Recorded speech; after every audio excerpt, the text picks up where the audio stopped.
Hello everyone, welcome back to our YouTube channel. इस video के अंदर हम 6 ऐसे और स्टॉक्स को डिस्कस करने वाले हैं जो कि अच्छे रेंज में आ चुके हैं और लॉन्ग टर्म का अगर व्यू है तो बहुत बढ़िया अपॉर्चुनिटी स्टॉक्स में बन रही है। तो आप लोग क्या कर सकते हैं, नोटबुक लेकर बैठ सकते हैं और इनके लेवल्स को नोट डाउन करके रख सकते हैं। और आप लोग वॉच लिस्ट में क्या करें, इन सारे स्टॉक्स को लगा कर रखें और पेपर ट्रेडिंग भी कर सकते हैं। आप लोग क्या कर सकते हैं, जिन जिन लेवल्स पर आए, सपोज 30,000 है तो 3 पार्ट्स के लिए आप लोग अमाउंट रख सकते हैं और 3 लेवल्स जो मैं आप लोगों को बताऊंगा वहां पर अगर बाय करके रख लेते हैं तो आने वाले 6 महीने से 1 साल में आप लोग देखिएगा ये स्टॉक किस तरीके से परफॉर्मेंस दे सकते हैं। और आप लोग कोई भी डिसीजन लेने से पहले अपने फाइनेंशियल एडवाइजर को जरूर पूछिएगा और अभी के मार्केट के सिचुएशन के अकॉर्डिंग आप लोग पैसा वही लगाइएगा जो इमरजेंसी में आप लोगों को ज़रूरत ना हो। अदरवाइज इमरजेंसी फंड जो है आप लोगों ने लगा दिया और अभी जो है रिसेशन का भी चल रहा है, इस तरीके का न्यूज़ आ रहा है, तो आप लोग अपना मनी मैनेजमेंट स्ट्रांग रखें और पैसा वही लगाएं जो कम से कम 2-3 साल तक ज़रूरत ना हो। वैसा पैसा ही स्टॉक मार्केट में आना चाहिए, तभी आप लोग सक्सेसफुल हो जाएंगे। अदरवाइज क्या होगा, किसी स्टॉक को बाय करेंगे, स्टॉक का प्राइस नीचे गिर गया तो आप लोग क्या करेंगे, डर के मारे उस स्टॉक को सेल कर देंगे और कुछ ही महीनों बाद देखेंगे वही स्टॉक ऊपर जाता हुआ नजर आ रहा होगा। तो इस तरीके का मिस्टेक आप लोगों को नहीं करना है, अपना मनी मैनेजमेंट स्ट्रांग रखना है। अब ब्रीफ में सारे स्टॉक्स के लेवल्स में आप लोगों को बता देता हूं और टेलीग्राम चैनल का लिंक मैंने डिस्क्रिप्शन में दिया हुआ है, वहां पर मैं डिफरेंट डिफरेंट चार्ट स्टडीज आप लोगों के लिए शो करता हूं, तो आप लोग चैनल को ज्वाइन कर सकते हैं और नॉलेज ले सकते हैं। सबसे पहला जो स्टॉक हमने डिस्कस किया है रिलैक्सो फुटवियर का। रिलैक्सो फुटवियर का अगर देखा जाए, इंपॉर्टेंट सपोर्ट जो होने वाला है 894 का है, यानी कि 895 का, जहां पर अभी ट्रेड कर रहा है, इसीलिए यहां पर आकर बार बार रुक रहा है। इसके नीचे अगर देखिए ये वाली जो रेंज है 860 के नीचे अगर जाता है तो फिर तो 830 का लेवल दिख सकता है, अदरवाइज मैक्सिमम चांसेस है कि यहां से रिवर्स हो सकता है। पहला टारगेट आप मानकर चलिए 960 के आसपास में, दूसरा टारगेट 1020 के आसपास में और तीसरा टारगेट 1100 प्लस। लेकिन 6 मंथ से 1 ईयर तक पोजीशन होल्ड रह सकती है, ऐसा मानकर ही इस स्टॉक में पोजीशन लेना है, अदरवाइज नहीं लेना है। इतना पेशेंस नहीं रख सकते हैं तो फिर स्टॉक मार्केट में अभी की जो सिचुएशन बनी हो उसमें पोजीशन बनाना बिल्कुल भी ठीक नहीं है।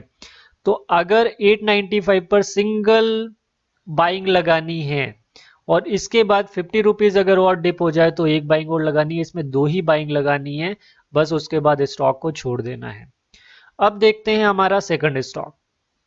सेकंड स्टॉक होने वाला है हमारा एचडीएफसी बैंक लिमिटेड का। और एचडीएफसी बैंक की अगर हम लोग बात करते हैं, मैं आप लोगों को कुछ लाइंस ड्रॉ करके बताता हूं।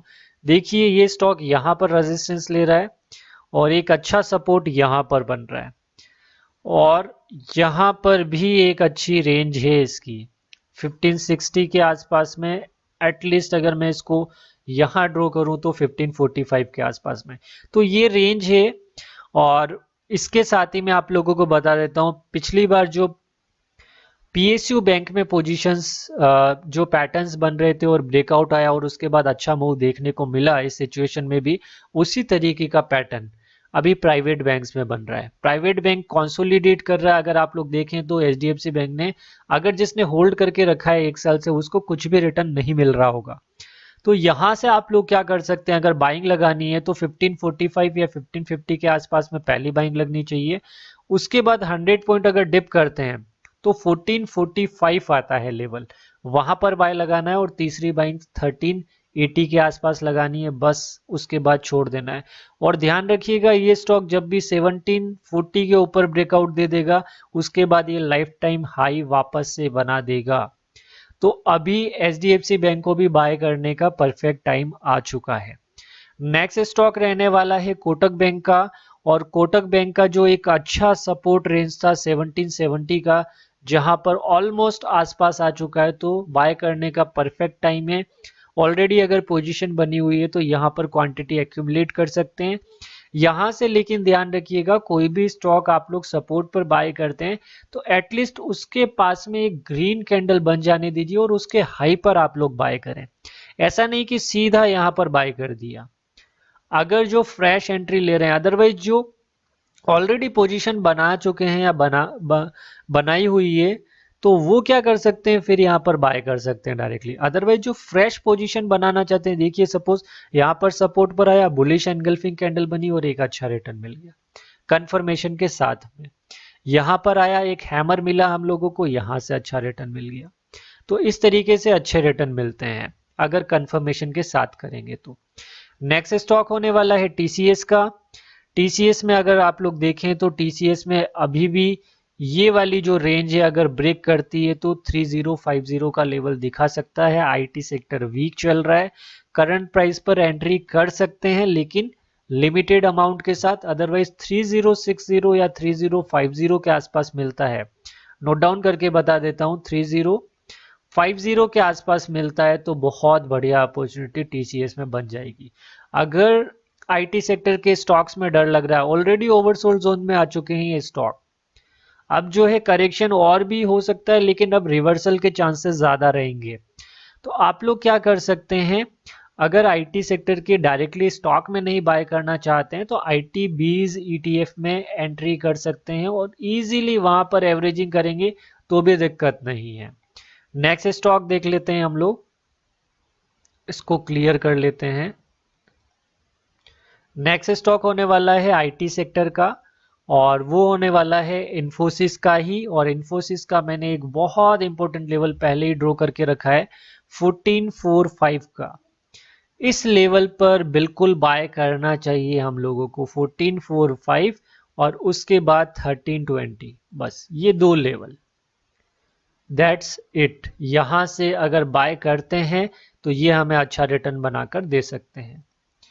और एक लास्ट स्टॉक जो होने वाला है वो है दीपक नाइट्राइट का, केमिकल सेक्टर से बिलोंग करता है और नीचे की तरफ गिर रहा था लगातार, एक अच्छा सपोर्ट था 1980 का।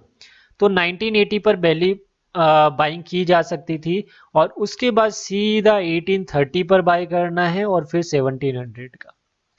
ये तीन लेवल रहने वाले हैं।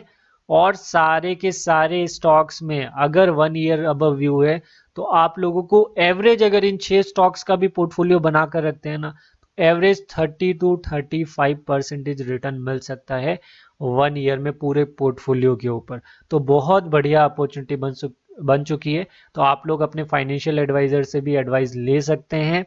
कंपनी के बिजनेस को देखिए, उसके बाद डिसीजन लीजिए। अगर बिजनेस में कन्विक्शन लगता है, बिकॉज फंडामेंटली साउंड कंपनी है ये।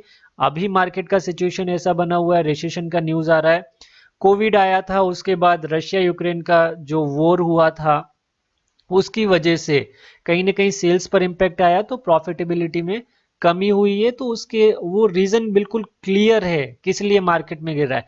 ऐसा नहीं है कि कंपनी में कोई फ्रॉड हो गया है तो वहां से मार्केट नीचे गिर रहा है या फिर स्टॉक के प्राइस में करेक्शन आ रहा है। तो ये पहले से मार्केट में क्या होता है कि जब भी फ्यूचर में इवेंट होने वाला होता है उसके अकॉर्डिंग मार्केट पहले ही एडजस्ट कर लेता है। तो वो एडजस्टमेंट अभी हो रहा है। तो आप लोगों को क्या रखना है, मनी मैनेजमेंट स्ट्रांग रखना है, पेशेंस रखना है और होल्डिंग पावर आप लोगों के अंदर होना चाहिए, तभी पैसा बनेगा। अदरवाइज स्टॉक को बाय किया और 5% 10% गिरा और डर के मारे स्टॉक को बेच देंगे तो रिटर्न नहीं बन सकता अच्छा कभी भी स्टॉक मार्केट में।